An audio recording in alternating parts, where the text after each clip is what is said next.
Mi hijo distanciado regresó después de 5 años diciendo, ya estamos bien, te perdono. Y me dejé creer que quería recuperar a su madre. Gracias. A Dios nunca le conté sobre los 500 millones que mi difunto esposo dejó, porque 3 semanas después, él y su esposa aparecieron con una notaria y una carpeta, que yo nunca debía cuestionar. La notaria sostenía su sello de forma incorrecta. Sé que suena a algo insignificante, algo raro de notar cuando tu nuera te sonríe enseñando todos los dientes y desliza una carpeta sobre la mesa de tu cocina como si fuera un regalo de cumpleaños. Pero en mis 71 años he firmado cientos de documentos notariados, cierres de bienes raíces, enmiendas de fideicomisos, registros corporativos, donaciones benéficas, y sé cómo se ve una notaria que ya ha hecho esto 1000 veces. Se relaja, respira, revisa el sello. Esta mujer tenía el sello apretado tan fuerte que los nudillos se le habían puesto blancos. Lisa dijo, solo necesitamos unas firmas, Dorene, para la tranquilidad de todos. Y miré a mi hijo parado detrás de ella, todavía usando la chaqueta café de su padre, todavía con el sombrero entre las manos, igual que Sherwood solía hacerlo, cuando Sherwood estaba nervioso pero no quería demostrarlo. Y pensé, Sherwood sabría exactamente qué es esto. Sonreí, puse mi voz cálida y tranquila. Déjame llamar a Aldis rapidito, dije, ya que estamos hablando de mis asuntos. Y lo puse en altavoz antes de que Lisa encontrara la expresión correcta para su cara. Necesito que entiendas algo sobre los 5 años antes de que mi hijo tocara mi puerta. No fueron 5 años tranquilos. Fueron 5 años construyendo algo, en silencio, con método, tal como Sherwood siempre decía que había que construir cualquier cosa que importara. Pones los cimientos cuando nadie te ve. Refuerzas las paredes antes de que llegue la tormenta. No anuncias el proyecto hasta que está terminado. Sherwood James Elmore murió un jueves de marzo, 4 años antes de todo esto. Cáncer de páncreas. 14 meses desde el diagnóstico hasta la mañana en que sostuve su mano y vi su respiración detenerse. Tenía 66 años y había pasado 40 de ellos, convirtiendo una pequeña empresa de camiones en Birmingham en una red logística regional, luego en una operación nacional de carga, y después, a través de una serie de adquisiciones que ejecutó con la precisión paciente de un hombre que leía cada contrato 2 veces antes de firmar, en algo considerablemente más grande. La cifra final, una vez que se evaluó por completo el patrimonio, no era un secreto que yo guardara por vergüenza. Lo guardaba porque Sherwood me lo pidió. La gente equivocada se entera de lo que tienes, me dijo una vez, al principio de nuestro matrimonio, cuando todavía estábamos construyendo, y dejan de verte a ti, empiezan a ver el número. No tuve que preguntarle qué quería decir. Lo había visto pasar con la familia de su primera esposa, cuando murió el padre de ella. Vi a primos que la habían ignorado por una década, aparecer de pronto con opiniones sobre lo que ella les debía. Vi abogados llegar con documentos que nadie recordaba haber firmado. La vi pasar 3 años desenredando un lío que nunca debió haberse formado. Sherwood pasó los últimos 2 años de su vida asegurándose de que eso no me pasara a mí. No entendí del todo la magnitud de lo que había construido hasta que Aldis Pemberton se sentó frente a mí en su oficina de la avenida Montrose, 2 semanas después del funeral, y me explicó la estructura del fideicomiso. Aldis, J. Aldis Pemberton III, abogado, 31 años en derecho sucesorio y de fideicomisos, el tipo de abogado que todavía escribe notas a mano en los márgenes de los documentos. Había sido el abogado de Sherwood durante 22 años. Era de esos hombres que te decían, señora Elmore, y lo decían en serio. Me entregó un documento resumen y dijo, Sherwood fue muy minucioso, se quedó corto. El fideicomiso tenía capas que yo desconocía, cláusulas que solo se activarían bajo condiciones específicas. Un dúplex en la avenida Garfield que había sido colocado en una entidad separada, con los ingresos fluyendo hacia mí, pero con el título retenido en una estructura que requería firmas dobles para transferirse. Una fundación benéfica con su propia junta directiva y asesoría legal. Un protocolo de alerta, palabra de Aldis, que le avisaría cada vez que alguien intentara acceder al portafolio completo del fideicomiso, sin pasar directamente por él. ¿Por qué todo esto?, pregunté. Aldis hizo una pausa, dejó su pluma. Estaba preocupado por Steve, dijo. No exactamente por Steve. ¿Por quién podría llegar hasta Steve? No respondí, porque ya sabía a qué se refería, y porque saberlo era la parte que dolía. Stephen Marcus Elmore, mi hijo, mi primogénito, el niño que dormía sobre mi hombro durante las tormentas y lloraba al final de cada temporada de béisbol, porque el verano se había terminado, y el verano significaba algo para él que todavía no tengo palabras para explicar. No habíamos hablado en 5 años cuando apareció en mi puerta. El silencio empezó por algo que era real. Y también, ahora lo entiendo, por la primera presión silenciosa que Lisa ejerció sobre nuestra familia. No le gustó que yo hubiera cuestionado sus finanzas después de que Steve perdiera su puesto en la naviera. No le gustó que yo me ofreciera a ayudar, lo cual ella tomó como una intromisión. Le dijo cosas a Steve que nunca sabré del todo, y Steve me dijo cosas a mí que me ha costado mucho perdonar. Y un día las llamadas se detuvieron, y las invitaciones se detuvieron, y me encontré pasando el Día de Acción de Gracias, con mi vecina Margaret y sus 3 hijas en vez de con mi propio hijo. Me dije que era temporal. Una temporada. No fue una temporada. temporada. Fueron 5 años. Así que cuando apareció en mi porche un martes frío de octubre, usando la chaqueta de su padre, dando vueltas al sombrero entre las manos, no hice preguntas. Abrí la puerta, lo dejé entrar, preparé café. Dijo, mamá, he cargado esto por mucho tiempo. Solo necesitaba decir que te perdono. Perdonarme. ¿Por qué exactamente? No lo especificó, pero entendí lo que necesitaba de esa frase. Y se lo di. Le dije que me alegraba que estuviera ahí. Le dije que lo había extrañado. Ambas cosas eran ciertas. Lo que no dije, lo que me guardé, tal como Sherwood me había entrenado, tal como Aldis había confirmado, fue cualquier cosa sobre el patrimonio, cualquier cosa sobre el fideicomiso, cualquier cosa sobre lo que Sherwood había dejado. Cuando Steve preguntó con cuidado cómo me las arreglaba, dije, bien. Muy bien. Cuando preguntó por las propiedades, dije que Sherwood había dejado todo bien organizado. Cuando preguntó si tenía buena gente ayudándome, dije que sí, que tenía un abogado en quien confiaba. Lisa, sentada a su lado, sonrió y dijo que eso era maravilloso, que la familia debía estar unida, que siempre había deseado que pudiéramos reconstruir la relación. Le devolví la sonrisa. Dije que yo también lo esperaba. Esa noche, después de que se fueron, llamé a Aldis y le conté que Steve había vuelto a casa. Hubo una pausa en la línea. Voy a hacer una nota, dijo. Avísame si algo se siente raro. A los 3 domingos, empezó. No de forma dramática, no con una exigencia ni un ultimátum, con preguntas. Lisa preguntó qué farmacia usaba yo, qué médico manejaba mis recetas, si mi cadera estaba empeorando, había notado que yo recargaba el peso al levantarme, había visto a alguien por eso. Lo decía con una calidez tan genuina, con una atención tan cuidadosa. Me dije que era cariño, me dije que ella estaba intentando acercarse. No era cariño, era inventario. El miércoles siguiente mencionó a su prima, Berrine Aldridge. Dijo que Berrine hacía coordinación de cuidados geriátricos. No enfermería, Doreen, solo apoyo. Solo asegurarse de que las personas mayores tengan lo que necesitan, y que le encantaría pasar a visitarme, solo para ver si había algo que pudiera beneficiarme, sin presión, solo una conversación. Dije que lo pensaría. Envió a Berene a la mañana siguiente sin esperar mi respuesta. Berrine Aldridge llegó a las 10 de la mañana con una sonrisa ensayada y una pequeña libreta de espiral que cargaba a todas partes. Tendría unos 45 años, vestida con cuidado, con esa manera particular de quien ha aprendido a hacer que la autoridad se sienta como amabilidad. Me hizo preguntas. Si olvidaba dónde dejaba las cosas, si los nombres se me escapaban a veces,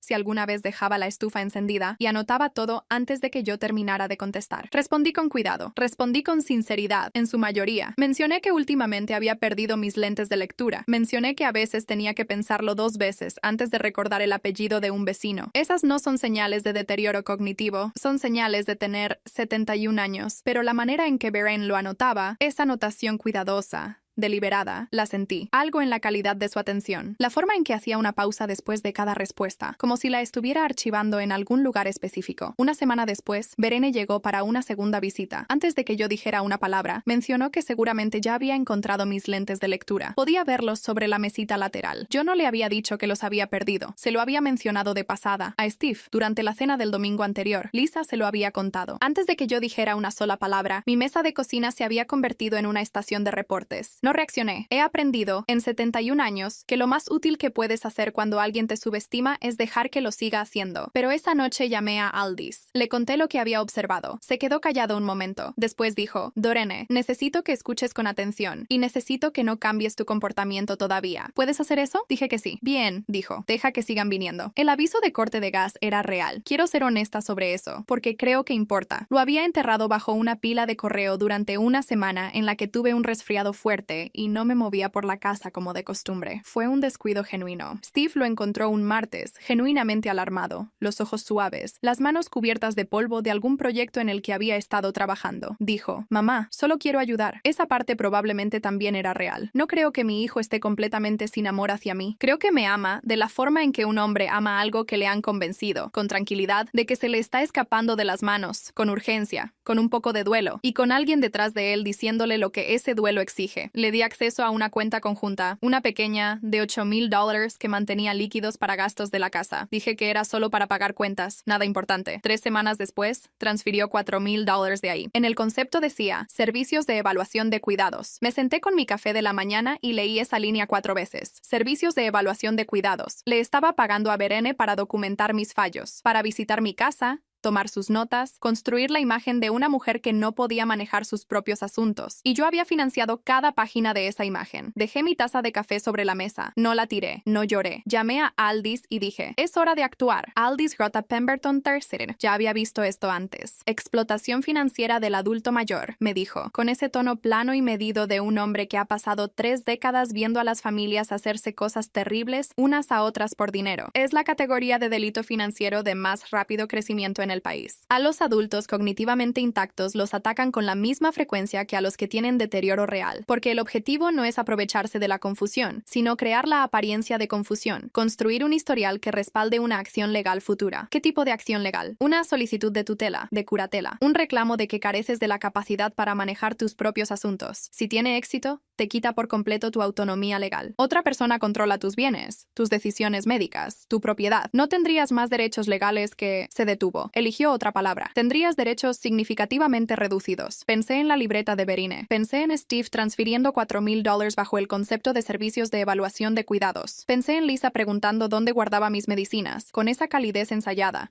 Esa sonrisa atenta. Pensé en Sherwood, sentado frente a mí en esta misma cocina 30 años atrás, diciendo, la gente equivocada se entera de lo que tienes y dejan de verte a ti. ¿Qué hacemos?, le pregunté. Documentamos todo a partir de ahora, dijo Aldis. Fechas, horas, conversaciones. Si te piden que firmes algo, te niegas y me llamas de inmediato. Y necesito que confíes en mí en otra cosa. Hay un proceso que quiero comenzar en silencio, antes de que den su siguiente paso. Comenzó ese proceso esa misma tarde. ¿En qué consistía ese proceso? Te lo cuento en un momento. Pero primero, el dúplex. Me enteré del dúplex por accidente. Sherwood compró esa propiedad un año antes de morir. 412 Avenida Garfield. Un edificio de 2 unidades de ladrillo con pisos originales de madera y un porche al frente con un escalón que siempre quiso arreglar. Lo compró como propiedad de renta y como garantía. Esta es para ti, me dijo. Cuando todo lo demás se complique, esta se mantiene simple. Mi inquilina, la señora Pauline Okafor, llevaba 6 años ahí. Me llamó un martes por una llave que goteaba en la unidad de arriba. Manejé yo misma hasta allá. Siempre manejaba yo misma para las cosas pequeñas, porque me gustaba ver el edificio, sentirme conectada a algo que Sherwood había elegido con cuidado. Cuando doblé hacia Garfield, vi el letrero, se vende, bajo contrato, pendiente. Las letras rojas eran el rojo específico de una inmobiliaria que reconocí. El letrero estaba clavado justo en lo que yo consideraba el jardín de Sherwood. La señora Okafor salió al porche cuando vio mi auto. Miró mi cara y dijo, ay, señora Elmore, pensé que usted ya sabía. Me contó que Steve había estado ahí con un inspector 2 semanas antes. Una mujer de la inmobiliaria le había dado 30 días de aviso para desalojar, lenguaje estándar, escrito en membrete,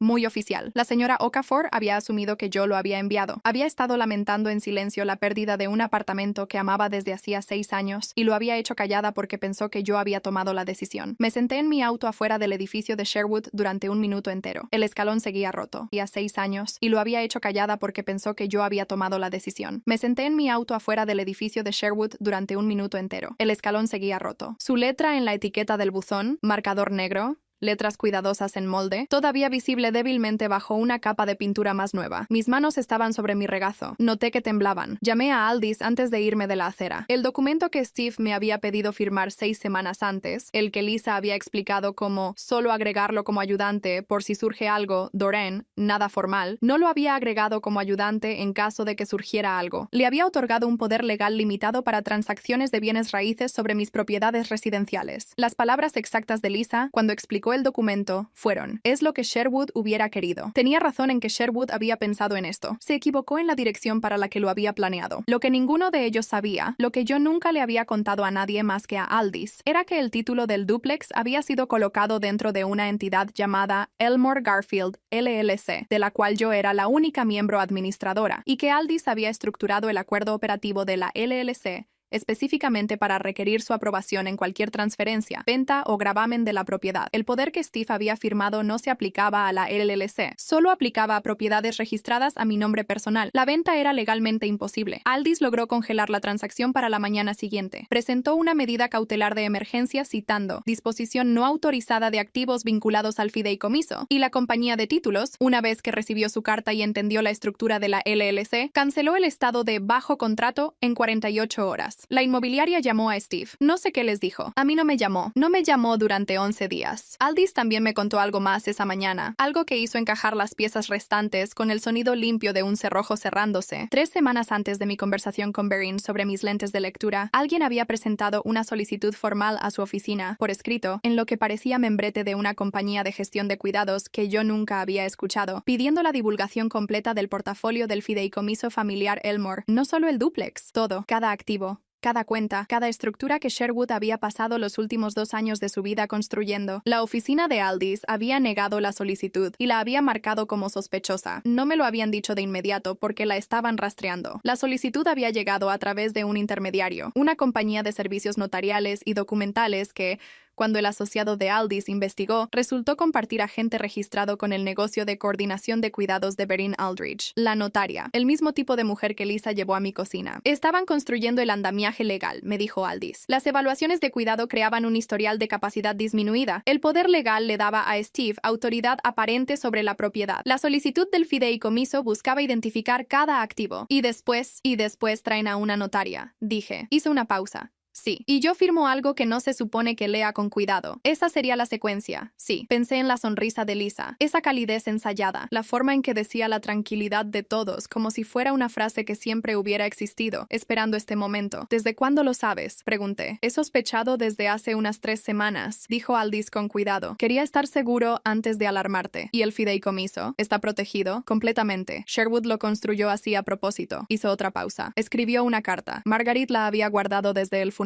Margaret Osei, mi vecina durante 19 años, la mujer que me trae pay de camote cada octubre y que se sentó conmigo durante el peor jueves de marzo de mi vida, apareció en mi puerta la mañana siguiente, a mi llamada a Aldis, desde la acera afuera del dúplex. Traía una caja de madera que reconocí. Sherwood la guardaba en su estudio. Yo suponía que estaba vacía. Adentro había un sobre. Mi nombre escrito con la letra de Sherwood. Me la dio en el hospital, dijo Margaret. Me dijo que la guardara hasta que yo pensara que la necesitabas. Fue muy específico con eso, hasta que pienses que ella la necesita. No en el funeral, no cuando estés de luto. Cuando la necesites. Sostuve el sobre un momento antes de abrirlo. Sherwood escribía de esa forma clara y directa en que escribía todo, sin sentimentalismo en la estructura, pero con amor en cada palabra. Decía que lamentaba lo que sospechaba que podría pasar. Decía que sabía que el corazón de Steve era bueno, pero que un buen corazón dirigido en la dirección equivocada, por la persona equivocada, podía hacer daño real. Decía que había observado a Lisa desde el primer día que Steve la trajo a casa y que le había parecido bien, pero que había notado la forma en que ella escuchaba las conversaciones sobre dinero, con una calidad de atención distinta a cómo escuchaba todo lo demás. Decía que había hablado con Aldis, que Aldis lo sabía todo, que el fideicomiso tenía protecciones construidas específicamente para este escenario, y que si algo de lo que temía llegaba a pasar, yo debía ir con Aldis de inmediato y dejarlo trabajar. Decía, no eres frágil, no dejes que nadie te convenza de que lo eres. Eres la persona más fuerte que he conocido, y tuve la suerte de estar casado contigo durante 40 años. Decía, te amo, por favor, no dejes que se lo lleven. La leí 2 veces. Después manejé de vuelta a la oficina de Aldis y firmé cada documento de reversión que tenía listo. Llegué a casa a las 2:20 de esa tarde. No fui directo a casa desde la oficina de Aldis. Manejé primero a la avenida Garfield. Estacioné frente al dúplex y me quedé sentada unos minutos. El letrero de Se Vende todavía estaba ahí. No lo habían quitado todavía, pero había algo distinto en él ahora. Ya no me vaciaba el pecho. Me daba esa satisfacción particular de saber algo que todavía no se ha vuelto real, porque el papeleo todavía se está procesando y la maquinaria todavía está girando. Pero el resultado ya es certero. Había sentido eso una vez antes, en una mesa de cierre en 1987, cuando Sherwood y yo firmamos los papeles de nuestra primera propiedad juntos, un terreno comercial por el que habíamos ahorrado con esfuerzo. Y recuerdo mirar sus manos al otro lado de la mesa y pensar, lo logramos. No fue triunfante, fue tranquilo. La cosa estaba hecha, y ahora la llevaríamos adelante. Eso fue lo que sentí sentada afuera del dúplex de Sherwood. La señora Okafor volvió a salir al porche cuando vio mi auto. Nos quedamos de pie juntas un momento. Le dije que la venta estaba congelada, que no se iba a ningún lado, que lamentaba el aviso que había recibido. Me tomó la mano un momento con las 2 suyas. Dijo, Sherwood era un buen hombre, eligió a una buena mujer. Manejé a casa. 3 autos estaban estacionados frente a mi casa. El Acura de Lisa, que reconocí, un sedán plateado que no conocía, y un Honda Accord blanco que después supe que pertenecía a la notaria, la misma mujer, o una parecida, que había estado organizando este momento durante semanas. Lisa estaba en mi porche, Berin a su lado, sosteniendo una carpeta lo bastante gruesa como para hacer ruido cuando la movía. La tercera mujer, unos 45 años, saco cuidado, bolso de cuero con el peso específico de alguien que carga sellos y timbres para ganarse la vida, estaba parada un poco detrás de ellas, como un signo de puntuación. Steve no estaba ahí. Lo noté con precisión, de esa forma en que notas lo que ha sido quitado de una habitación. Lisa sonrió al verme, la sonrisa de todos los dientes, la calidez que no tenía nada cálido detrás. Dorina dijo, esperábamos alcanzarte, solo necesitamos unas firmas, para la tranquilidad de todos. Miré la puerta de mi propia casa, mis llaves todavía en la mano, la letra de Sherwood todavía fresca en mi pecho. Noté que los nudillos de la notaria estaban pálidos. Le devolví la sonrisa. Déjame llamar a Aldis rapidito, dije, ya que estamos hablando de mis asuntos. No esperé a que la expresión de Lisa se ajustara. Marqué, contestó al primer timbrazo, porque le había escrito desde la entrada de mi casa. Están aquí. Lo puse en altavoz. El silencio que siguió, esos 2, 3, 4 segundos antes de que nadie hablara, fue el silencio más satisfactorio en el que jamás he estado parada. La carpeta de Verene se movió entre sus brazos. El sello de la notaria desapareció dentro de su bolso. La sonrisa de Lisa hizo algo complicado en las orillas. Lisa, dijo Aldis, con ese tono plano y seco de 31 años en esto. Entiendo que ha venido a la propiedad con documentación. Quiero que sepa que, a partir de esta mañana, el poder legal limitado firmado el 14 de octubre ha sido formalmente revocado. La cuenta conjunta ha sido cerrada. La propiedad de la avenida Garfield está bajo medida cautelar y presentaré una queja ante la Junta Estatal de Licencias respecto a la práctica de coordinación de cuidados de Verene Aldridge dentro de esta semana. Hizo una pausa. También quiero que sepan que esta conversación que está ocurriendo ahora mismo está siendo grabada, con pleno conocimiento y consentimiento de la señora Elmore, bajo el estatuto de grabación de una sola parte de Alabama. Así que si alguna de ustedes tiene algo que quiera decir para que quede constancia, este sería el momento. Nadie dijo nada. Eso pensé, dijo Aldis. Les recomendaría que se retiren de la propiedad. Se fueron. La notaria primero, rápido, sin contacto visual, el bolso de cuero apretado contra el pecho. Verene después, todavía con la carpeta, caminando hacia el sedán plateado con esa postura específica de una mujer que ha practicado verse profesional bajo presión y que en ese momento está fallando en el intento. Lisa, al final, se quedó parada al borde de los escalones de mi porche un momento y la vi decidir no decir lo que quería decir. Caminó hacia su auto. Se fue manejando. Me quedé de pie en mi propio porche hasta que los 3 autos doblaron la esquina. Después me senté en la silla del porche, la que Sherwood compró en una venta de patrimonio en 2009, la del apoyabrazos flojo que nunca llegó a ajustar, y respiré. El informe formal llegó en las semanas siguientes. Margaret Osei, sin ningún parentesco con mi vecina Margaret, una persona completamente distinta, fue la investigadora que Aldis contrató de Gresham Forensic Services, una firma de Birmingham especializada en explotación financiera de adultos mayores. Margaret Osei, contadora forense certificada, 14 años en contabilidad forense con un enfoque específico en litigios de fideicomisos y fraude a personas mayores. Pasó 3 semanas revisando cada transacción, cada documento, cada interacción que había tocado mis finanzas desde el regreso de Steve. Me reuní con ella 2 veces. Era más joven de lo que esperaba, quizás 40 años, con una manera tranquila y metódica de moverse entre la información que me recordaba a Sherwood. Extendió todo sobre la mesa de conferencias de Aldis. Registros bancarios, el documento del poder legal, correos electrónicos impresos recuperados de una dirección de reenvío que Lisa había usado en la correspondencia de la LLC y las notas de evaluación de Verene que el equipo de Aldis había obtenido mediante citación de los registros de la Compañía de Coordinación de Cuidados. Me explicó todo como un médico te explica un estudio. Aquí está la estructura. Aquí está el problema. Esto es lo que sabemos y esto es lo que aún estamos determinando. Fueron meticulosos, dijo en un momento. También lo fue mi esposo, dije. Levantó la vista de los papeles. Sí, dijo. De verdad lo fue. Llevo 14 años haciendo esto y no había visto un fideicomiso tan bien construido con el propósito específico de prevenir exactamente esto. Quien haya hecho su planeación patrimonial entendía contra qué estaba protegiendo. Él lo entendía, dije. No era algo abstracto para él. Lo vio pasarle a alguien más. Asintió. Hizo una nota. Así es como usualmente se construye la mejor protección, dijo. No desde la teoría, desde haberlo visto. Lo que ella encontró. Los 4,000 transferidos de la cuenta conjunta habían sido pagados a la LLC de Verene Aldridge, Aldridge Coordinated Care Solutions, LLC,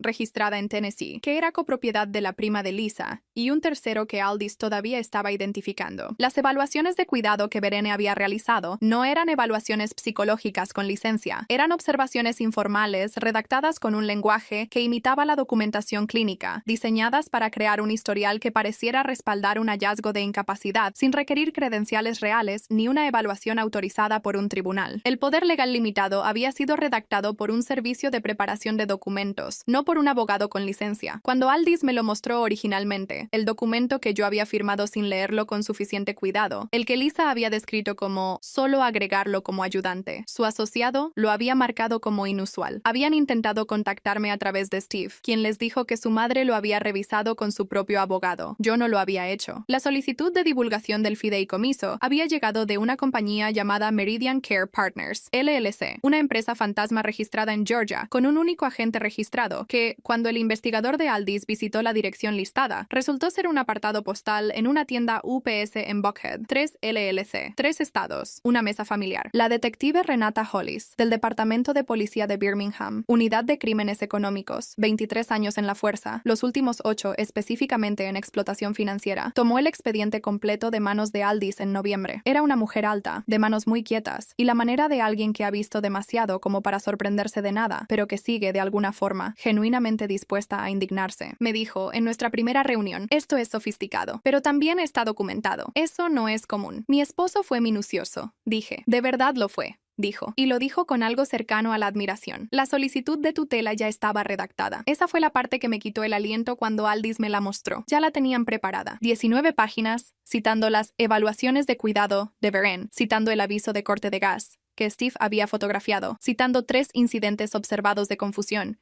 que Lisa aparentemente había documentado en un diario privado que había empezado a llevar en octubre. Nombraba a Steve como tutor propuesto. 19 páginas, citando las evaluaciones de cuidado de Beren, citando el aviso de corte de gas que Steve había fotografiado, citando 3 incidentes observados de confusión que Lisa aparentemente había documentado en un diario privado que había empezado a llevar en octubre. Nombraba a Steve como tutor propuesto. Citaba el poder legal limitado como evidencia de mi consentimiento previo a su autoridad. Si hubieran conseguido mi firma en lo que fuera que estaba en esa carpeta, en lo que fuera que la notaria de nudillos pálidos había manejado hasta ahí para atestiguar, habrían presentado esa solicitud en cuestión de días. ¿Qué hubiera significado? Le pregunté a Aldis, aunque ya lo sabía. Como mínimo, una audiencia. Como mínimo, meses de litigio con tus bienes congelados en espera de una determinación de capacidad. En el peor de los casos, se detuvo. La estructura que Sherwood construyó les habría hecho muy difícil tener éxito. Pero difícil no es imposible. Y el litigio es costoso y agotador sin importar el resultado. Apostaban a que yo cedería, dije. Sí, para que se detuviera. Sí, pensé en eso. En la versión de esta historia donde soy una mujer un poco menos cuidadosa, donde firmo el documento de octubre sin pensarlo 2 veces, donde no llamo a Aldis desde la acera afuera del dúplex, donde abro la carpeta que Verene sostiene y leo la primera página y el lenguaje es lo suficientemente técnico como para confundirme y Lisa está justo ahí, cálida y tranquilizadora, diciendo que es solo lo estándar. Dorene, todos firman esto. Pensé en esa mujer, no muy distinta a mí, y sentí algo que solo puedo describir como una furia agradecida. La solicitud nunca se presentó. La detective Hollis se movió rápido. Para diciembre, la certificación de coordinación de cuidados de Berin Aldrich, que resultó ser una certificación, no una licencia estatal, y una certificación de un organismo que el equipo de Hollis determinó que era esencialmente autoemitido, había sido reportada al Departamento de Salud de Tennessee y a la Asociación Nacional de Trabajadores Sociales. La División de Protección al Consumidor de la Fiscalía General del Estado abrió una investigación sobre Meridian Care Partners, LLC. El servicio de preparación de documentos que había redactado el poder legal recibió una orden de cese y desista por ejercicio no autorizado del derecho. A Lisa la entrevistaron 2 veces. Contrató a un abogado, uno real, debo aclarar, para ambas conversaciones. A Steve lo entrevistaron una vez. No sé todo lo que se dijo en esas salas. Sé que la detective Hollis me llamó después y solo dijo, él no lo sabía todo, pero sabía lo suficiente. He pensado en esa frase muchas veces desde entonces. Él no lo sabía todo, pero sabía lo suficiente. He intentado ubicar en mi propia mente qué sabía y cuándo lo supo. Creo que sabía que Lisa se estaba tomando la situación en serio. Creo que sabía que Beren estaba armando algún tipo de documentación. Creo que sabía, en ese nivel donde el saber vive en el cuerpo, no en la mente, que lo que pasaba en mi casa no era simplemente cuidado. Creo que eligió, en cada pequeño momento de decisión, contarse a sí mismo una historia distinta sobre lo que era. Conozco ese mecanismo. Lo he hecho yo misma. Es humano. También es una elección. Y las elecciones se acumulan. Lo que no sé es si sabía sobre la solicitud de tutela. No sé si entendía toda la arquitectura de lo que estaba participando, o si entendía solo la parte que apuntaba en la dirección que, para él, se sentía como amor, como protección, como hacer lo correcto por su madre que envejecía, que seguramente necesitaba ayuda, que seguramente no podía manejar todo por sí sola. Pienso en la chaqueta café, la chaqueta de su padre, usada hasta mi puerta un martes frío, el sombrero girando entre sus manos. Pienso en cómo supo ponérsela, si Lisa se lo sugirió, o si él mismo la buscó, buscando algo que me hiciera abrir la puerta, si fue cálculo o instinto. Creo que pudo haber sido ambas cosas. Y creo que esa es la parte más difícil. Pienso en el hombre que apareció en mi porche, usando la chaqueta de su padre, girando el sombrero entre las manos, diciendo, mamá, te perdono. Pienso en lo que significa amar a alguien que ha dirigido ese amor en la dirección equivocada durante suficiente tiempo como para que el amor y la dirección equivocada se hayan vuelto, para él, la misma cosa. No sé qué pasará con Steve. No sé si habrá cargos. No sé si Lisa seguirá siendo su esposa para cuando alguien lea esto. Sé lo que decía la carta de Sherwood sobre el corazón de Steve y sobre la persona que lo dirigió, y sé que soy su madre, y que esos dos hechos siempre serán ciertos al mismo tiempo. Eso no es algo simple de sostener, pero lo estoy sosteniendo. La señora Okafor sigue en el dúplex. Aldis le redactó un nuevo contrato en diciembre, a más largo plazo, con una renta ligeramente reducida en reconocimiento de la interrupción que había vivido. Me trajo una olla de jollof rice cuando fui a entregarle el nuevo papeleo. Comimos en el porche y miré el escalón que seguía roto, y pensé en Sherwood comprando ese edificio un año antes de morir, diciendo, esta es para ti. Tenía razón. Lo fue. Marguerite vino por café la semana siguiente. Hablamos de la caja de madera, de la carta, del hecho de que él se la había dado específicamente a ella, no a Aldis, no a mí, no a ningún abogado o albacea, sino a mi vecina con sus pies de camote y sus manos firmes, porque confiaba en que ella sabría cuándo yo la necesitaría. Te conocía, dijo. Te conocía por completo. No respondí de inmediato. Miré mis lentes de lectura, que había encontrado justo donde siempre los dejo, en el borde de la ventana sobre el fregadero de la cocina, que es donde siempre los dejo, que es donde siempre los dejaré, porque soy una mujer en pleno control de sus facultades, de su propiedad y de su vida. Sabía lo que venía, finalmente dije. Solo se aseguró de que no pudiera llegar hasta aquí. Tuve una última conversación con Aldis en enero. Me contó el panorama completo del fideicomiso, la estructura entera que Sherwood había construido, cada capa, cada protección. Yo conocía la forma general, no conocía todos los detalles. La cifra en el centro de todo esto, el valor total del patrimonio, es algo que no voy a poner por escrito aquí. Lo que sí diré es que es una cifra que lo habría cambiado todo para cualquiera que hubiera puesto las manos sobre ella, que se habría sentido, para el tipo de persona equivocada, como una razón para hacer exactamente lo que se hizo. Lo que también diré es que ni un solo dólar se movió, ni uno. Sherwood construyó la bóveda. Aldis guardó la llave. Y yo, una mujer de 71 años con lentes de lectura sobre el borde de la ventana y un escalón roto que tampoco ha arreglado, me quedé parada en mi propio porche y puse a mi abogado en altavoz. Eso fue todo lo que se necesitó. Eso siempre fue todo lo que se iba a necesitar. Hay una versión de esta historia donde te digo que estoy en paz, donde ya sané, donde ya perdoné, donde encontré algún lugar limpio y tranquilo al otro lado de todo esto. Esa versión sería parcialmente cierta y en su mayoría incompleta. Lo que es cierto,